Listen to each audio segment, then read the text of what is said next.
first half hour, I'll be reading from Buffalo Rising and the Niagara Frontier Radio Reading Service. West Side Gem Reborn. Leasing begins at 319 Connecticut Street.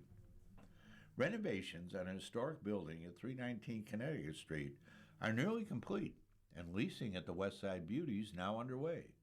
The circa 1890 building contains 9 apartments and first-floor commercial space. The project is being developed by Angelo Tomasello from the Locke Group and Matt Green from Rise Real Estate, in partnership with Nick DeMarco and Brady Phelps of Maverick Development. The development team purchased the property late last year from previous owners that started a long-needed rehab but ran into financial and contractor difficulties. The Connecticut House features 9 residential units along with a ground floor commercial space that could be an excellent fit for a cafe, a smoothie shop, barber shop, salon, or wellness-oriented tenant, said Phelps. The location is especially well-suited for DeAuville students, graduate students, and staff, given its proximity to campus and surrounding neighborhood amenities. With shared outdoor space and strong street presence, we're excited to help bring additional energy and foot traffic to this growing corridor. The building was home to Heffler Ice Cream Company in the 1890s, Marine Bank in the 1920s, and more recently the live workspace of Jack Drummer, a local artist with work in the Albright Knox. Several historic elements have been preserved and incorporated into the project. The first floor commercial space and 1 residential unit feature original tin ceilings and terrazzo flooring from when the building housed Marine Bank. Additionally, original windows in the mansard roofline have been maintained, reinforcing the building's historic character.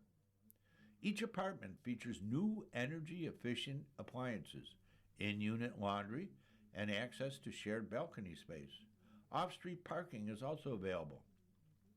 From a design standpoint, the units blend preserved historic woodwork with modern carpentry and finishes, creating a clean, elevated living environment that respects the building's heritage while delivering contemporary comfort. Rents range from $1,750 for a 500-square-foot one-bedroom unit to $1,950 for a 600-square-foot two-bedroom. Occupancy is anticipated for June 1st. Having acquired the property in November of 2025, the primary challenge was piecing together prior work and aligning it with the remaining scope, said Phelps. That said, we are very pleased with how the project has come together and are excited to bring it to market. Maverick Development served as general contractor for the work, and Phelps praised Tommaso Briatico Architects and Preservation Studios for helping get the project completed.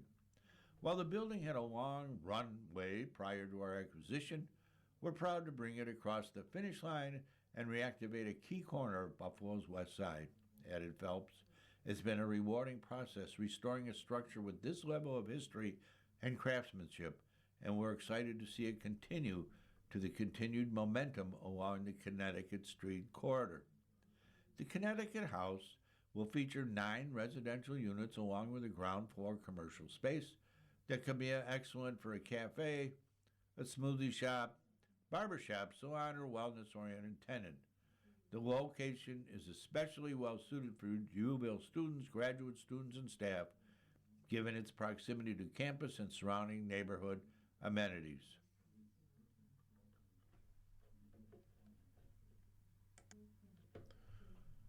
Niagara Falls expansion.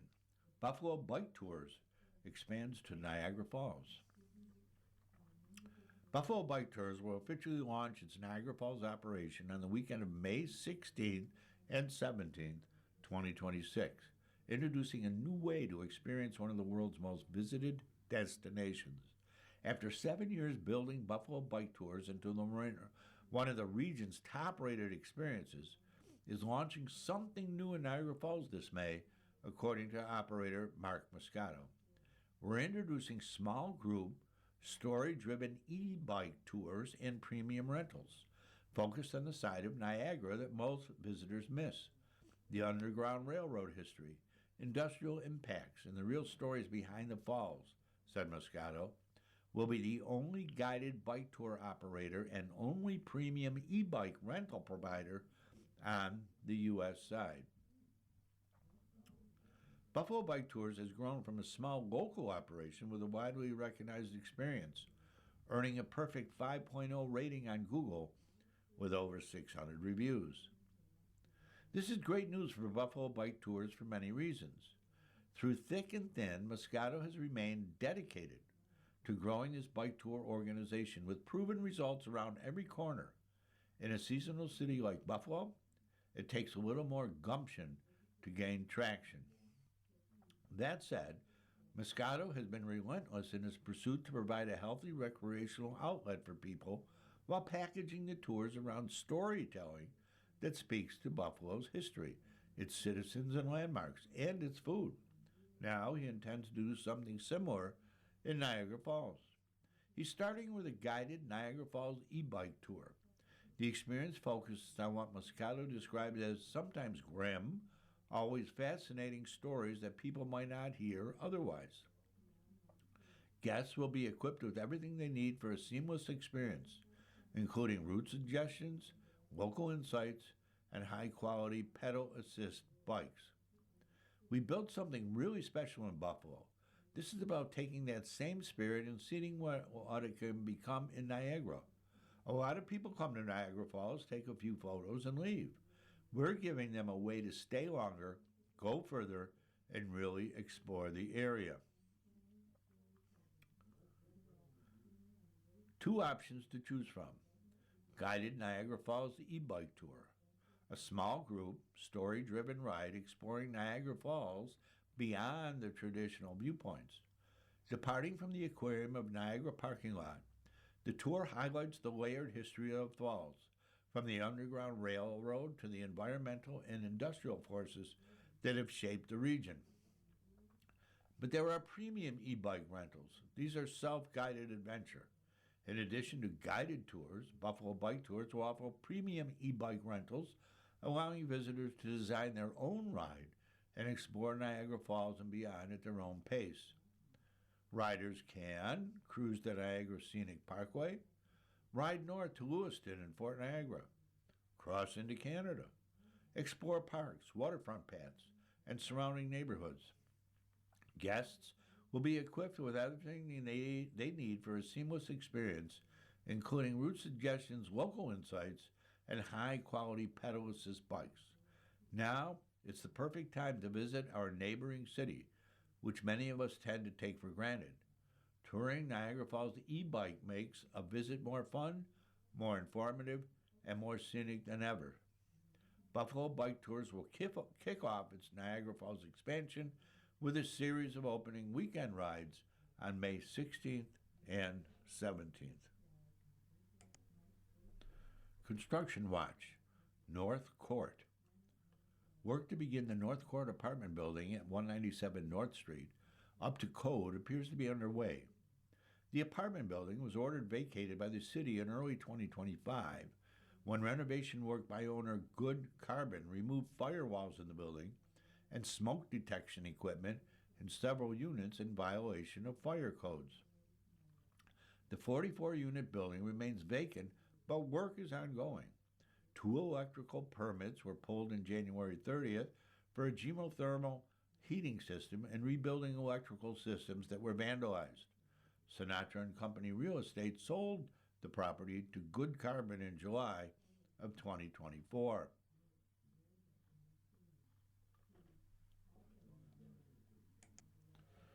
Stride Society, a free weekly Tuesday walking club. Sometimes getting out and walking is more difficult than it sounds. That's because a lot of people need encouragement from others to get out of the house into a sunny park setting in order to take a stroll. That's why Marty Kretz founded Stride Society, a free weekly walking club designed to bring Buffalo residents together through movement, connection, and exploration of our city. Stride Society encompasses many of Marty's fitness ideals that include empowering individuals through weight loss, muscle building, and therapeutic training. The simple yet powerful act of walking is so basic yet so important. This Tuesday Walk initiative is a natural extension of my own commitment to movement and community, said Marty. Last November, I walked 100,000 steps to raise money for Feed More Western New York through my Pavements to Plates fundraiser. The response from the Buffalo community inspired me to create something ongoing that anyone could be a part of, and that's how Stride Society was born. Each Tuesday Walk is approximately 1 hour. We will be based at Nyawanda Park while we build our following, and as the group grows, we plan to rotate to different locations across the Buffalo area. Updates on locations and upcoming events will always be posted on our Instagram at Stride Society Buffalo. Here's what makes it different from a typical fitness group. It's completely free and open to everyone, all ages, all fitness levels. Dogs are welcome. Bring the whole family. After each walk, members hang out together at local spots to build real community. Future meetups will include local food, drinks, hikes, bike rides, farmer markets, and more. At its core, this is about getting Buffalo moving and giving people a reason to show up for each other every single week, Marty added. We kick off Tuesday, June 2nd at 6:30 p.m. at Nyawanda Park, meeting in the parking lot across from Mississippi Muds. Everyone is welcome to join. Gestures such as this are more important than ever. It's easy to be a couch potato, and now Marty is making it just as easy to be a live wire thanks to the formation of Stride Society. If you take care of your Porch Fest, it will take care of you. This year, there are Porch Fests taking place all over the city, starting with Buffalo Porch Fest, which kicks it off on Saturday, May 16th from 1 to 6 p.m. What started off as a grassroots, fun-loving, live music project has turned to be a groundswell of culture meets urbanism energy that continues to gain momentum each year. Since the beginning, we've been writing about the importance of porches in Buffalo neighborhoods and what they mean to communities. When this city was really down and out decades ago, porches were one of the first things that homeowners let slip through the cracks. After all, roofs, windows, etc., took precedence when it came to maintaining houses on a tight budget. Oftentimes, the porches would become so degraded that they were removed entirely. What a shame.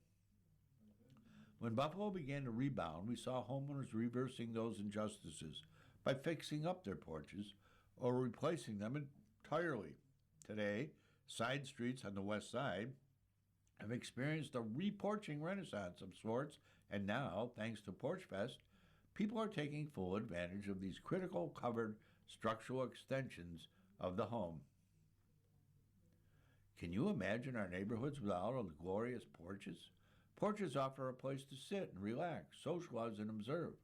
There are also places for Porch Fest not only in the Elmwood Village on May 16th, but in Kenmore on June 28th, South Buffalo, July 11th, Parkside, July 18th, Lancaster, August 15th, and North Tonawanda, August 16th, and the city of Tonawanda on August 23rd. It would be great to see a Porch Fest event spring up on the east side, maybe in tandem with the East Side Garden Walk. Music lovers, it's time to get ready for Buffalo Porch Fest in the Elmwood Village, or any other one of the Porch Fests that are taking place this summer. And remember, if you take care of your porch, it will take care of you. You're listening to a reading of articles and features from Buffalo Rising on the Niagara Frontier Radio Reading Service. First infill homes are listed for sale. A total of 20 Building Buffalo Roots homes, Buffalo, Erie, Niagara, and Improvement Corporation's Infill Housing Initiative, are now listed on the multiple listing service. Homes are priced at $205,000 for a 3-bedroom unit and $175,000 for a 2-bedroom unit. 20 traditionally framed stick-built homes were started in the first phase of the project, with the first 7 completed in Black Rock Riverside neighborhoods. 25 modular homes are now underway, primarily in Black Rock, Kensington Bailey, and on the west side. Rather than a single home on scattered sites, many of the west side homes are clustered. There are 3 side-by-side homes underway on Rhode Island Street, 3 on Jersey, and 2 on Prospect. If we want strong neighborhoods, we need to make it possible for people to put down roots, Mayor Ryan said. This program is about creating an opportunity for Buffalo residents who might not otherwise have a path to home ownership. We're helping families build equity, stabilizing our neighborhoods, and strengthening the future of Buffalo, one home at a time. The modular homes are built by Champion Homes and installed on site by Buffalo Construction Consultants. A 1-story, 2-bedroom plan with approximately 1,000 square feet of living space and 2-story, 3-bedroom plan with 1,250 feet of living space are being constructed. The 2-story units will be primarily constructed in the Kensington Bailey neighborhood, with 3 under construction at 762 to 766 East Amherst Street. The income-qualified single-family homes are part of an historic $24.5 million investment made possible through American Rescue Plan Act funding from the City of Buffalo and Erie County. Erie County was previously awarded a $1 million grant through Empire State Development's County Infrastructure Grant Program to cover the cost of utility hookups. To be eligible to purchase a home through Build Buffalo Roots, applicants must meet the following requirements. Their annual household income must not exceed $82,000. They must be pre-approved for a mortgage and have funds available for closing costs, and they must have less than $100,000 in household assets. The application process is now open, and Belmont Housing Resources will accept applications through May 27th at 11:59 p.m. A lottery of eligible applicants will be held on June 4th at 1 p.m. With household budgets being stretched further than ever, Benlick is committed to deepening housing affordability for our neighbors, said Jocelyn Gordon, Executive Director of the Buffalo Erie Niagara Land Improvement Corporation.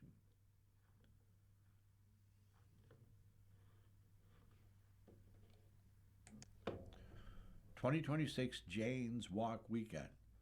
Western New Yorkers walk together and celebrate where they live. Jane's Walk Weekend in Buffalo. Jane's Walk is a global festival of free, volunteer-led walking conversations. The undertaking was inspired by urbanist Jane Jacobs, who wrote the book, an urbanist Bible, The Death and Life of Great American Cities. After her passing, the annual festival was brought to life to honor her legacy and to install in new generations a sense of responsibility to care for their cities.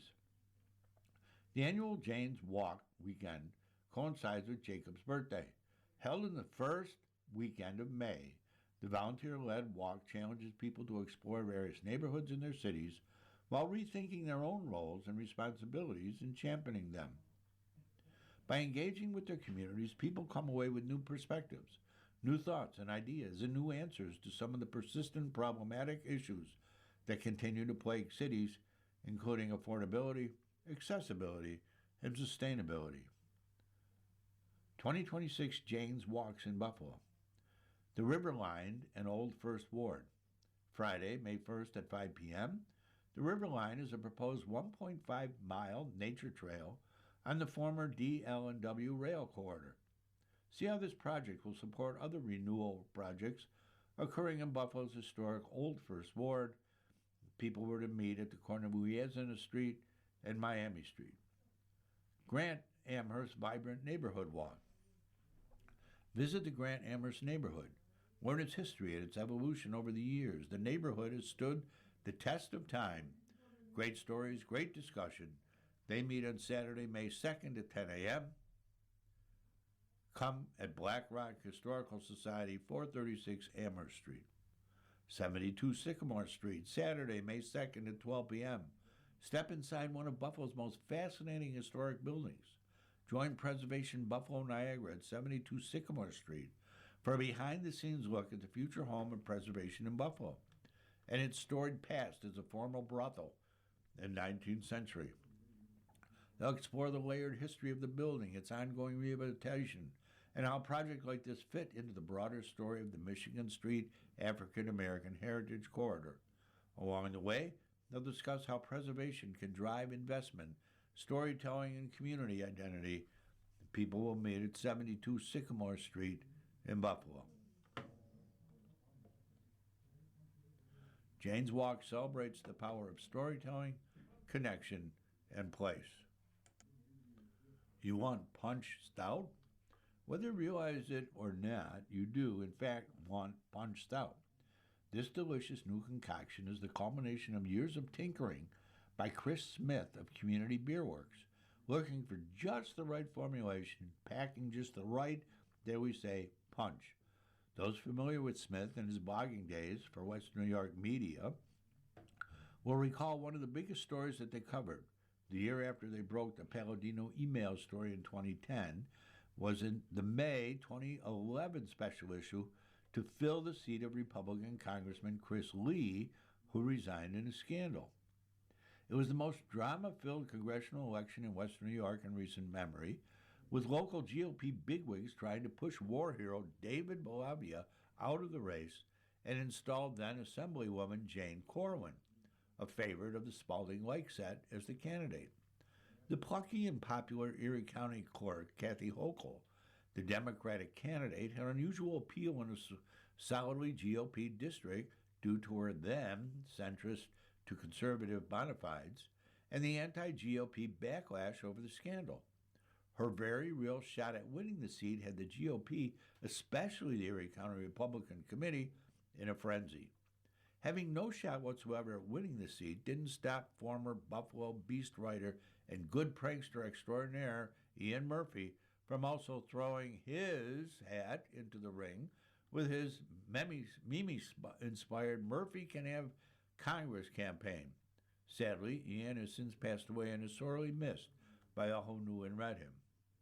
But upping the drama tenfold was perennial candidate for the congressional seat Jack Davis, an industrialist, multi-millionaire, and political independent, the Ross Perot of Western New York politics.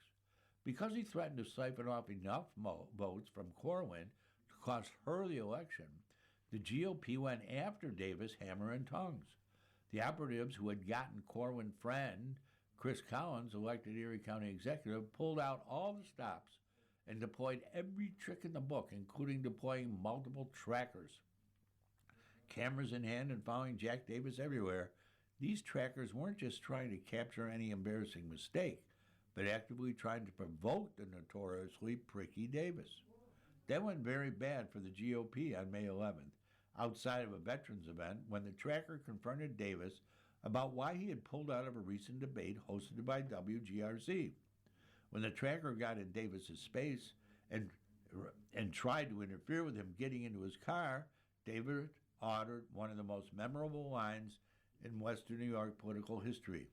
You can see the notorious video of the incident through a video on Channel 4 News reported by George Richard with his signature county executive quality hair. The Erie County Republican Committee thought that they had scored a coup and circulated the video widely thinking that it would damage Davis, only to realize too late that it actually made him a sympathetic figure for fending off an annoying buzzfly harassing him with a camera. It also called into question the actions of the tracker and exposed the workers of the GOP dirty tricks machine. The video performance of the tracker was also widely mocked, with the tracker ridiculously overreaching and bouncing the camera around as if Davis had actually punched him instead of just shoving the camera away and emitting what one commenter at the time described as girly shrieks. But the shit really hit the fan when Western New York media broke the story that the tracker was actually Assemblywoman Jane Corwin's chief of staff, Michael Malia, who then promptly disappeared. Western New York media tracked the tracker to Florida, where the ECRC had sent him to lay low until the controversy blew over. Coming just 2 weeks before the election, the incident tarnished the images of both Jane Corwin and the ECRC in the eyes of voters, and along with Davis's Tea Party ballot line siphoning off GOP votes, Kathy Hochul pulled off an unexpected win in a heavily Republican district. Although Kathy Hochul would go on to be defeated by former Erie County Executive Chris Collins the following year, her congressional win raised her profile and likely contributed to her being selected by Andrew Cuomo as his running mate a couple of years later, and that, of course, led her to the governor's office in 21. So, in a very real way, the biggest beneficiary of one of the most notorious incidents in Western New York politics in the last decade and a half was Kathy Hochul, and helped propel her to the governor's mansion. The year after the incident, Chris Smith teamed up with Ethan Cox and others to create Community Beer Works, which became one of Buffalo's most loved craft breweries. Chris would occasionally joke with Ethan that someday they should create a brew in honor of Jack Davis' incident called You Want Punch Stout? Ethan told Chris to go for it, which, as it happens, is a dangerous thing to say to Chris, and Chris tinkered with recipes for over a dozen years. We had a lot of downtime during COVID, Chris told me, and that's when I made the most progress. The trick was that punch is a broad, roundhouse term that includes almost any flavor with some fruitiness to it. So what to use? Ethan and Chris asked people their favorite flavor of punch, but preferences varied widely, except for one that kept coming up, the fruit punch known as the Potion, made by Kat Tyler, owner of MT Cup Cafe in Oak Grove in Hamlin Park. Jack Davis passed away in 2023, so will not be present for the launch of the brew that he inspired. It's a little sad that we didn't get that formulated while he was still alive, because it would have been fun to invite him, Chris said. Who knows if he would have shown up. And how about the other party involved in the politically infamous moment, Mike Malia? We'd love to have him, Chris said with a laugh. Malia, if you're still around, stop in. But he added, after thinking for a moment, leave your video camera at home. You've been listening to reading of articles and features from Buffalo Rising.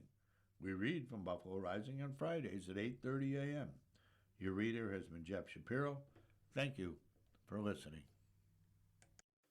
You're listening to the Niagara Frontier Radio Reading Service with broadcast studios at 1199 Harlem Road in Cheektowaga. Radio readings are broadcast 24 hours a day, every day, to area people who are blind or have a print disability. This year, our agency marks almost 40 years on the air with more than 300,000 hours of radio readings to those without sight. Our broadcast signal is provided at no charge by WNED. The Niagara Frontier Radio Reading Service website is nfradioreading.org. For more information, call 716-821-5555.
Good morning. Welcome to another broadcast day in the Niagara Frontier Radio Reading Service, a private not-for-profit organization.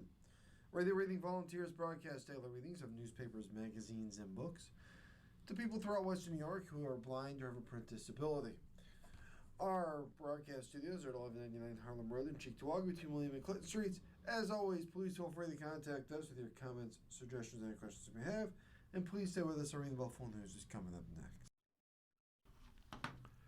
The following program is intended for listeners who are blind, have low vision, or